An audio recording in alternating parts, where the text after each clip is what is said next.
March 4th, 2016. Something I noticed about black dwarf definition. A black dwarf is a theoretical stellar remnant, specifically a white dwarf, that has cooled sufficiently that it no longer emits significant heat or light. And here's something that I just realized. I was like, shit. They were right. They are right.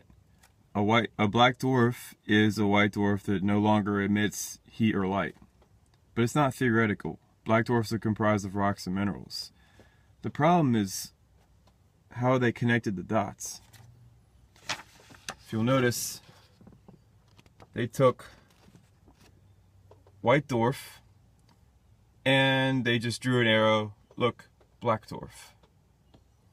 What actually happens is that the white dwarf expands greatly, becomes a blue giant, and cools, collapses, shrinks, loses mass, forms things called rocks and minerals, and eventually solidifies into a giant differentiated iron nickel core ball with thin oceans and atmosphere and life and all that good stuff. So basically they say skip all the steps of stellar evolution, but they're right, sort of.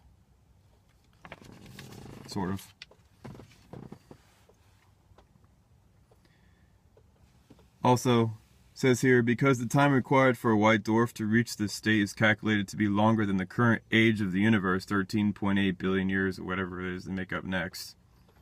No black dwarfs are expected to exist in the universe yet, and the temperature of the coolest white dwarfs is one observational limit on the age of the universe. There they go again with the Big Bang crap. There was no Big Bang. Galaxies are born just like acorns, trees come out of acorns. They grow and then they reproduce. Galaxies reproduce themselves. They're like giant trees, if you will. That's what they do. The galaxy is big spiral galaxy, and it ejects quasars, and the quasars expand and grow giant arms, and then become new spiral galaxies, and the cycle repeats itself. We live in a giant galactic forest. There is no Big Bang. That's ridiculous. But looking at this, they think that the white dwarf is the end stage of stellar evolution, and clearly it's the beginning stage. The black dwarf is the ending stage. But what they do is they say, well, stellar evolution happens up here, blah, blah, blah, blah, and then it becomes a white dwarf, and then it becomes a black dwarf, which is really strange. But this makes a whole hell of a lot more sense, doesn't it? Look how simplified that is. It's incredibly simple to understand.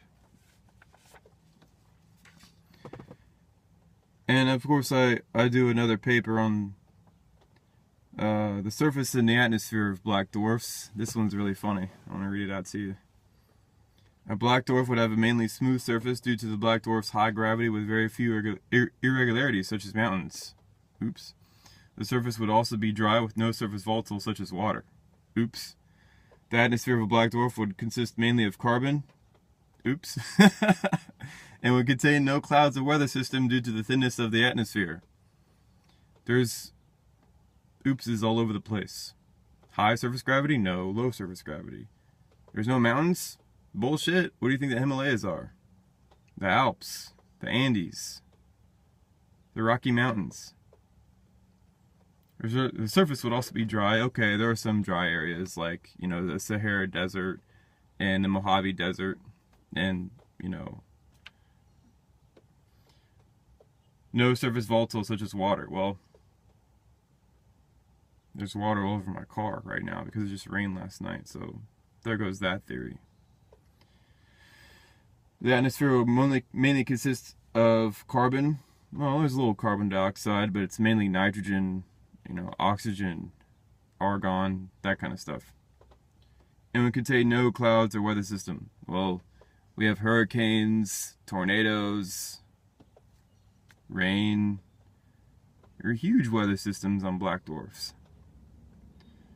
And, well, I guess they get one thing right, the thinness of the atmosphere. Yeah, black dwarf does have a thin atmosphere. I guess that's one thing to get down pat.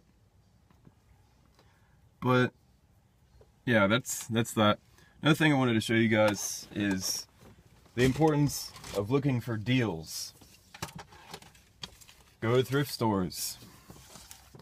Go to used book sales. You can find books like this. Check how big this motherfucker is. This thing is freaking huge, man. Look at that. Saturn. Got this for $5. $5, man. The universe. Yes. It has all these fucking fantastic pictures. Look.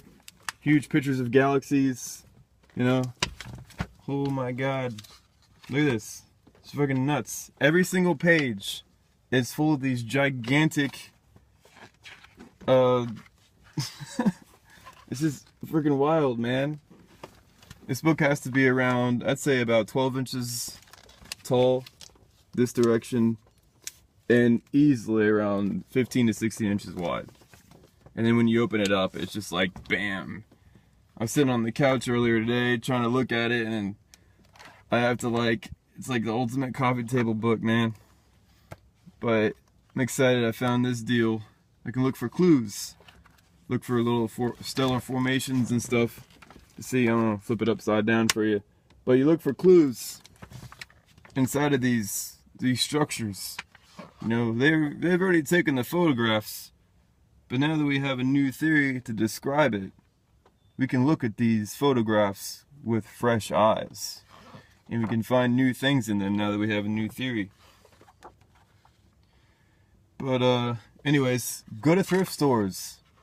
Hell yeah, go to yard sales. You never know what you're gonna find. You don't have to buy things new. I mean, this book essentially is new. Somebody just threw it away. They didn't want it anymore. They just donated it. Who donates a book like this for free? I don't know. I guess one man's trash is another's treasure. Alright, take it easy, y'all.